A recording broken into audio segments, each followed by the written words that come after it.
Si en algo nos especializamos los seres humanos, es en quejarnos. Miren, los empleados se quejan de la empresa en la que trabajan. Se quejan del jefe. ¿Qué jefe tan fastidioso? ¿Qué tan exigente? Que es que no se deja hablar, ¿no? Que nos pide más de lo que podemos dar. Los maridos se quejan de la mujer. Se quejan de los hijos, se quejan de la casa, que mire que esa casa, uno vive en una casa y entonces quiere una casa más grande, y si la tiene más grande, la quiere más pequeña, ¿no? Los hijos nos quejamos de los padres, ¿no? De la mala educación, de que no los comprenden, de que no nos comprenden, de la disciplina, es que mi papá es muy duro, es que mi mamá es una riata, ¿sí? Ok. Las iglesias se quejan de los pastores y de los líderes. Que es muy gordo, entonces le falta trabajo. Si es muy flaco, no. Es que está aguantando hambre el pobre tipo. Si habla duro, porque es que habla duro y no tiene un tono amable de voz. Si es serio, no, es que le falta la unción de la alegría. Y si es muy alegre, no, es que ese pastor es un payaso, ¿no? Los conductores nos quejamos del embotellamiento. Lo llamamos trancones, tacos. Los que no han vivido en Bogotá, por ejemplo, entonces se quejan de los tacos de 2 minutos o 3 minutos. En Bogotá son de 4 horas y más, ¿sí? Pero trancón de 4 minutos, eso ya merece queja. Y los ciudadanos nos quejamos de los gobernantes. Miren, el mundo es quejumbre. Y el verbo es quejumbre, quejumbrar, ¿sí? Es un verbo. Significa quejarse con frecuencia y con poco motivo. Claro, de los que he mencionado, ninguno vamos a aceptar que el motivo es pequeño, ¿no? O sea, vamos a decir, no, es que, mire que mi motivo es gravísimo. Los hijos, los empleados, los subalternos, los maridos, las esposas, ellas sí que tienen motivos. Nadie va a reconocer que su motivo es pequeño. Nosotros quejumbramos contra los gobernantes. Que la ciudad está sucia, que es que el tipo es injusto. No, que es muy creído, que tan gritón o gritona, que no sirve. Y resulta que ahí estamos olvidando lo fundamental. Estamos olvidando a Dios. Vamos a leer por favor Romanos capítulo 13 versículos 1 y 2. Sométase toda persona a las autoridades superiores, porque no hay autoridad sino de parte de Dios, y las que hay, por Dios han sido establecidas.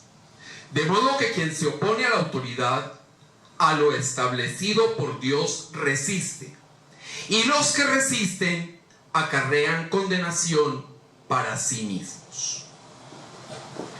¿Será que someterse a las autoridades es no quejarse? ¿Es no recurrir a ese verbo quejumbrar? ¿Será que eso es someterse? Miren, someterse es estar sujeto. Es decir, es no ser rebelde. Y eso básicamente tiene que ver con obedecer a los gobernantes. A mí no me gusta que tenga que parar en un semáforo en amarillo, pero los gobernantes me han dicho que tengo que parar en el semáforo cuando cambia a amarillo, ¿sí? A mí no me gusta que me impongan que tengo que salir tal día sí y tal día no. Hay cosas que no me gustan, pero no me rebelo contra esas órdenes, contra esas decisiones. Por el contrario, obedezco a los gobernantes. Y es lo que nos corresponde a todos los cristianos, obedecer a los gobernantes. Entonces, ¿la queja es desobediencia? Pues no, no lo es. La quejumbre es estar disconforme con las decisiones de los gobernantes. Cuando yo busqué qué era quejumbre, entonces dije, bueno, es estar inconforme con las decisiones de los gobernantes. Pero el diccionario decía disconforme, no inconforme. Una cosa muy importante que los cristianos necesitamos asumir es que después de la palabra de Dios es muy importante ser precisos en el lenguaje que utilizamos. Disconforme es estar en desacuerdo con los dictámenes del gobernante. Estar en desacuerdo. Inconforme es ser hostil a lo establecido en el orden político, social, moral, etc. Entonces, una cosa es estar en desacuerdo, otra cosa es ser hostil a la decisión de un gobernante. Porque la hostilidad implica necesariamente pelea, implica necesariamente confrontación, implica combate, implica violencia, sea física, sea verbal o demás. Entonces nosotros los cristianos podemos estar disconformes, pero no inconformes, porque la inconformidad implica hostilidad. Pero ojo, porque es que es muy fácil pasar de la disconformidad a la inconformidad. Entonces veíamos que la inconformidad lleva intrínseca la hostilidad. Y esto tiene un agravante, y es que considera enemigo al gobernante. Cuando uno está inconforme, está viendo como enemigo a aquel que lidera o a aquel que encabeza aquello que nos genera malestar. Y entonces cuando la queja es por inconformidad, es decir, porque odio a esa persona, porque es mi enemiga, esa inconformidad y esa queja son mal vistas por Dios. Vamos a leer por favor Santiago capítulo 5 versículo 9. Hermanos, no os quejéis unos contra otros para que no seáis condenados. He aquí, el juez está delante de la puerta. Miren, la palabra es clara. No se quejen unos contra otros. Sobre todo, porque aquí Santiago 5:9 incluye algo muy interesante. El juez está delante de la puerta. Es decir, está implicando el juicio. Cuando uno juzga al gobernante y pasa de la disconformidad a la inconformidad. Lo que está diciendo Santiago acá es, mire, no se queje y no se oponga con saña, con odio, con ceguera. Entonces la inconformidad, la quejumbre, lleva implícito un juicio. Por ejemplo, mi vecino no es aseado. Digamos que esa es poco frecuente, ¿no? Pero ¿qué tal esta? Mi esposo no es detallista. O mi novio. O sea, hablando de novios, no. Mis hijos son desagradecidos. Mis padres son unos tiranos. Y ni hablar de los gobernantes, ¿no? Entonces, las quejas basadas en juicios son tremendas. Por ejemplo, no, oye, es un ladrón. Díganme, ¿a qué gobernante no le han dicho ladrón y corrupto? No conozco el primero. O sea, todos son ladrones. Como cuando uno vive en un conjunto residencial, ¿no? Entonces, automáticamente la gente entra al consejo de administración y automáticamente alguien los señala como ladrones, ¿no? Uno oye de los gobernantes, no, es que es un dictador, es un payaso, es solo ego. Mire, usa a los hijitos para desviar la atención de los grandes errores que comete a diario. Entonces fíjense que la disconformidad pasa muy rápido a la inconformidad. Ambas, disconformidad e inconformidad, son parte de la naturaleza humana y brotan mediante la queja. Cualquier excusa, cualquier pretexto es bueno para generar queja. Vamos a leer por favor Hechos, capítulo 6, versículos 1 y 2. En aquellos días, como creciera el número de los discípulos, hubo murmuración de los griegos contra los hebreos, de que las viudas de aquellos eran desatendidas en la distribución diaria. Entonces los 12 convocaron a la multitud de los discípulos y dijeron: no es justo que nosotros dejemos la palabra de Dios para servir a las mesas. Creció el número de cristianos. Llegaban hombres y mujeres de todos lados. Y los apóstoles ciertamente daban lo mejor de sí mismos para atender a todos los que llegaban. Pero eso resultó que no era suficiente. Entonces los griegos se quejaron contra los hebreos. El asunto, la atención igualitaria de las necesidades básicas. Y entonces los griegos se quejaron. Decían que sus viudas eran desatendidas, que los hebreos daban prioridad a la atención de sus viudas y de su gente, ¿no? Y obviamente la queja que generó malestar. Entonces ya los griegos se miraban feo contra los hebreos y venía la murmuración, el murmullito de: no, es que mire que esos no atienden a fulanita como atienden a peranita, y entonces mire la injusticia que están cometiendo. Quejas, disconformidades, inconformidades generan malestar, generan molestia, generan enfrentamiento, murmuración, y de ahí a la confrontación hay un paso que casi siempre se recorre. Y entonces los apóstoles tomaron medidas y corrigieron la situación.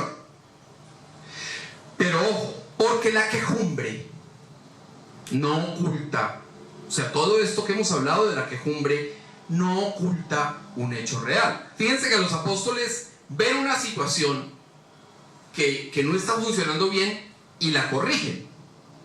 Pero ¿cuántos gobernantes ven lo que está pasando y no lo corrigen? Al contrario, lo profundizan. Entonces la quejumbre no oculta un hecho real, y es que hay malos gobernantes.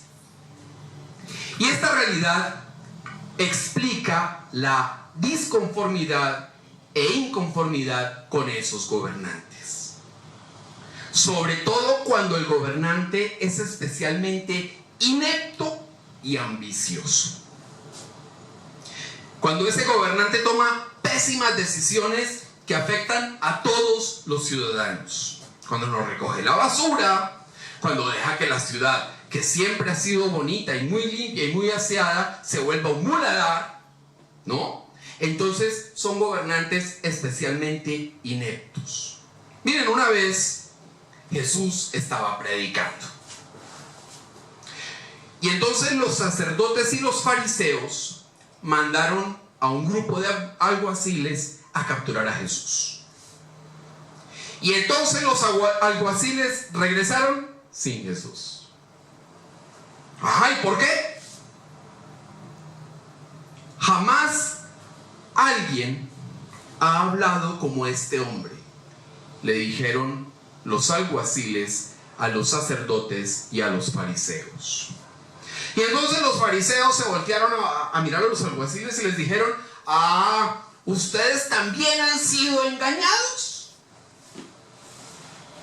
¿Ustedes también cayeron en las fauces de ese charlatán? El charlatán, nada más y nada menos, era Jesús, ¿no? Ojo. Vamos a leer, por favor, Juan, capítulo 7, versículo 48. ¿Acaso ha creído en él alguno de los gobernantes o de los fariseos? Esta fue la pregunta que les hicieron a los alguaciles. O sea, no solo les dijeron: ah, ustedes cayeron en las fauces del charlatán, o sea, ustedes también han sido engañados, sino que les pusieron un ejemplo. ¿Acaso ha creído en él, en Jesús, alguno de los gobernantes o de los fariseos? Esa pregunta que les hacen a los alguaciles es fundamental. ¿Acaso algún gobernante ha creído en Jesús? ¿Acaso algún poderoso, preguntan, ha creído en Jesús? Eso es muy interesante, porque ese debería ser un buen sistema para medir las intenciones, la posibilidad de ejecución de un gobernante. Un gobernante que no crea es un fariseo en potencia. Un líder que no crea en Jesús es un tirano en uso y abuso de su poder. En todo caso, es alguien que ya exhibe el orgullo, la soberbia, la arrogancia como una medalla de honor. Un gobernante sin Dios es una amenaza contra la gente, contra la población, contra todos y cada uno de nosotros. Vamos a leer, por favor, Proverbios, capítulo 28, versículos del 14 al 16. Bienaventurado el hombre que siempre teme a Dios, mas el que endurece su corazón caerá en el mal. León rugiente y oso hambriento es el príncipe impío sobre el pueblo pobre. El príncipe falto de entendimiento multiplicará la extorsión, mas el que aborrece la avaricia prolongará sus días. Un buen gobernante siempre teme a Dios. Siempre le otorga el respeto reverencial que Dios merece. Está pendiente. Eso del temor de Dios es estar pendiente de no incurrir en actos que desagraden a Dios. Además, ese gobernante que teme a Dios tiene un corazón blandito, solidario, generoso. Un corazón abierto a las inquietudes y a buscar soluciones. Pero también tiene un corazón dispuesto a la justicia y a ejercer la autoridad cuando es necesario. Es muy interesante, entonces, lo que dice la palabra sobre el gobernante incrédulo.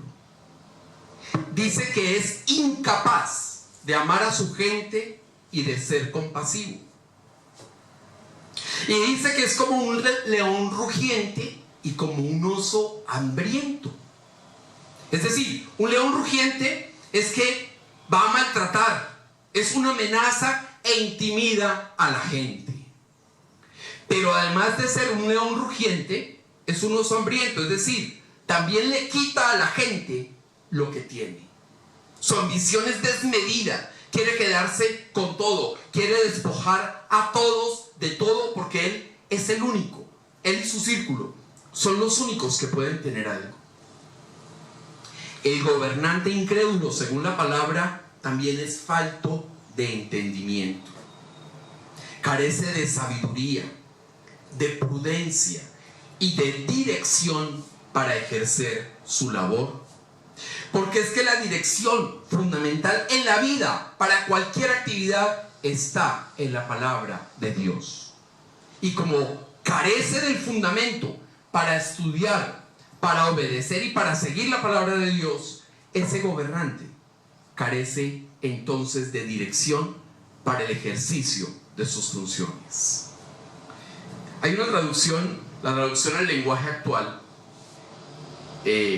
dice sobre este versículo lo siguiente: el gobernante estúpido solo piensa en dos cosas: maltratar y robar. Por desgracia, en todo el mundo vemos gobernantes estúpidos, gobernantes incrédulos que son peligrosos para sus pueblos, encarnizados en eso de maltratar y robar y sacar aviones cargados de oro y demás. Carecen de un corazón bondadoso y benévolo. Si hay que recordar, por ejemplo, cierta declaración de cierto ministro de cierto país diciendo que no iban a ayudarle a la gente a crecer, a escalar en la parte económica, porque entonces se volvían opositores de ese régimen. Miren la indolencia, la maldad de esos gobernantes. Esos gobernantes solo se enseñorean sobre su gente para manipularla, para volverla dependiente de sus decisiones y de sus caprichos, para enquistarse en el poder y usufructuar ese poder. Entonces, esos gobernantes solo generan inconformidad. La gente les es hostil. Pero ojo, porque no hay mucha quejumbre.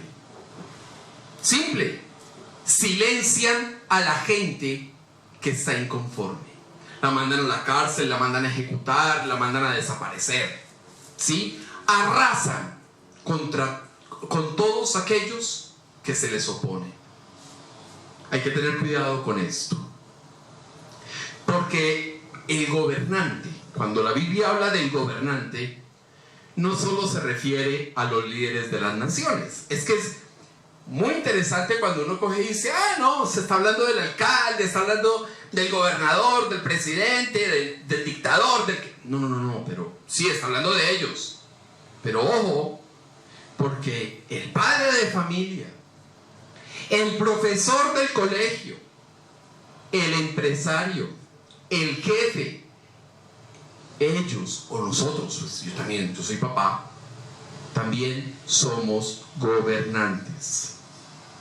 Y tenemos una posición de liderazgo que es indispensable asumir.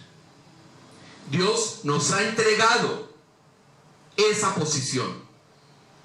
Y por eso debemos actuar conforme a la voluntad de Dios. Cada líder, cada uno de nosotros debe amar y ser compasivo con las personas a las que lidera. También ser justo. No debe maltratar ni robar. Yo como padre, ¿cuándo le robo a mis hijos? ¿Cómo hago para robarle a mis hijos? Cuando les roba la paz, cuando les roba la ilusión, cuando les roba los sueños, ahí les está robando. Cuando en lugar de invertir adecuadamente los recursos, los dilapida en quién sabe qué cosas, ahí les está robando a sus hijos. Un líder del agrado de Dios necesita de la sabiduría. Y también tenemos que ser prudentes y buscar en todo momento la orientación de Dios para dirigir. Hay padres que roban los sueños de los hijos. Les matan los sueños.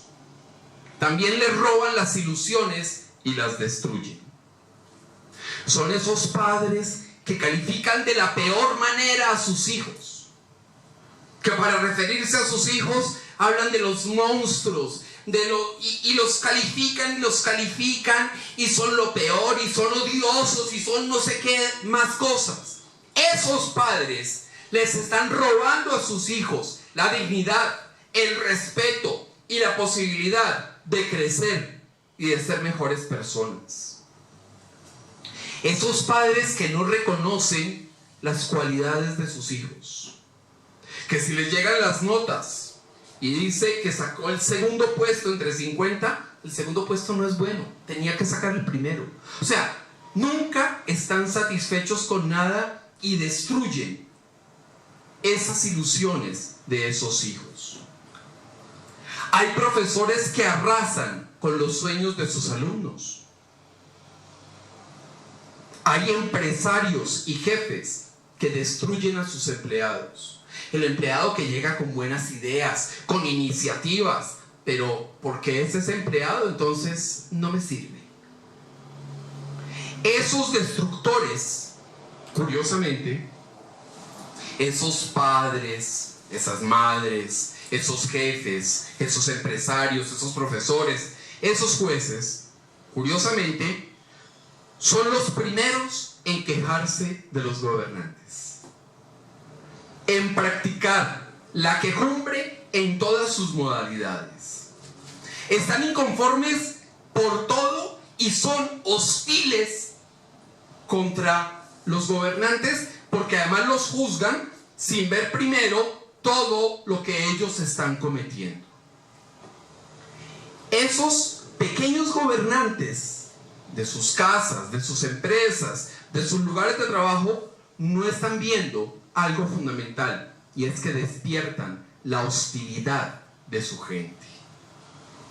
Además, el gobernante incrédulo y estúpido, generalmente, siempre termina tomando malas decisiones. Es su naturaleza. No hay un Dios, no hay Dios en el proceso. Y eso tiene consecuencias. Vamos a leer Eclesiastés, capítulo 10, versículos del 5 al 7. Hay un mal que he visto debajo del sol, a manera de error emanado del príncipe. La necedad está colocada en grandes alturas, y los ricos están sentados en lugar bajo. Vi siervos a caballo y príncipes que andaban como siervos sobre la tierra. Dice Salomón, aquí en Eclesiastés, que ha visto algo muy grave. Dice que es algo muy parecido al error que cometen los gobernantes. ¿Y a qué error se refiere? Que a la gente incapaz le dan puestos de gran responsabilidad, mientras que a la gente capaz le dan los puestos más bajos. Todo que ver con lo que pasa en todos los gobiernos, en todas las naciones del mundo, o en la gran mayoría. Y esto lo compara con una figura muy importante: los esclavos a caballo y los príncipes a pie. Y esto sí que genera disconformidad e inconformidad. Que los cargos más importantes sean para los amigos, para la rosca, para la familia, ¿no? Nosotros conocemos ciudades donde no hay que llevar la hoja de vida, sino el árbol genealógico. Porque si es familia cercana o lejana del alcalde o de la esposa del alcalde, ahí sí hay puesto. Así sea un completo inepto, ahí tiene el puesto. Y en cambio, la gente más capaz no es reconocida y no es empleada como debería ser. Es decir, como un acto de simple justicia, en que la gente que más se ha esforzado, que más experiencia ha adquirido, que más conocimientos ha cosechado, esa gente sea la que tenga los mejores lugares. Hay países cuyos sistemas premian la ineptitud y la viveza. Entonces vemos países donde hay congresistas que en un día presentaron como 3 exámenes que se llaman exámenes supletorios en derecho. ¿Sí? Los que han estado en una universidad saben que es presentar un examen, un parcial. Ahora, presentar 3 supletorios de toda la carrera en un día y sacar notas portentosas, pues sencillamente era una estafa, era mentira, era una falsedad. Países en los que uno oye al presidente de la Corte Suprema de Justicia, que además es miembro de la Sala Penal, hablando de denuncio y no de denuncia, ¿sí? Denuncio es cuando yo, como ciudadano, encuentro una mina, entonces voy y le digo al gobierno, mire señores, encontré esta mina. Eso es denuncio. Denuncia es que alguien hizo algo contra mi integridad, contra mi honra, contra mis bienes, contra mi vida. Entonces voy y le digo al Estado, señores del Estado, voy a denunciar, eso es la denuncia, voy a poner la queja, esa persona hizo algo que me puede afectar o que me afectó. Entonces, oír a jueces, a magistrados de la Corte Suprema hablando de denuncio, pues evidentemente son ineptos y han sido vivos para llegar a esos puestos. Nombramiento de familiares y amigos aduladores, en lugar de los que pueden hacer un buen trabajo en el cargo. Eso irrita y eso lleva a la queja. Pero ojo, pasa en las ciudades, pasa en las naciones, pero también pasa en las casas. El hijo más capaz no es priorizado. Muchas casas le dan la primacía al vago, al irrespetuoso, al rebelde. Yo no sé por qué, pero en las casas generalmente la oveja negra es el que tiene todos los cuidados. Y el que se porta bien, es decente, es ético, es trabajador y se esfuerza, ese ni lo tienen en cuenta, no lo ven. Lo mismo pasa en las empresas. El empleado más vivo, el empleado que coge y hace artimañas y tal, ¿sí? El avispado, a ese le dan privilegios. El que se roba el trabajo de los compañeros y lo presenta como si fuera de él, a ese lo tienen en cuenta. Pero el que hizo el trabajo, el que se esforzó, a ese lo tratan mal, lo desprecian. Por eso, la justicia y la sabiduría son fundamentales. Escoger adecuadamente y darle a cada quien lo que le corresponde. Miren, siempre habrá gente que se queje. Ningún gobierno, ningún papá, ninguna mamá, ningún esposo, ninguna esposa somos monedita de oro y cometemos errores o ejercemos autoridad y tomamos decisiones que no gustan. O sea, siempre habrá gente que se queje. Pero el líder debe evitar dar razones para la inconformidad. ¿Sí? Hay que evitar a toda costa que haya hostilidad, que me vean como enemigo, ya sea el papá, ya sea el pastor, ya sea el líder, ya sea el gobernante, ya sea el jefe, el empresario. Evitar que me vean como enemigo, porque no quiero y no debo generar hostilidad. ¿Y eso cómo se logra, pastor? Muy sencillo. Con el apego a Dios, con la obediencia a Dios, con ceñirnos a la palabra de Dios y ser muy efectivos en la aplicación de la palabra de Dios. Queja siempre habrá, quejumbre siempre habrá. Que no haya inconformidad, que no haya hostilidad. solo con la palabra de Dios, solo con Dios, solo con obediencia. No hay otra forma de hacerlo.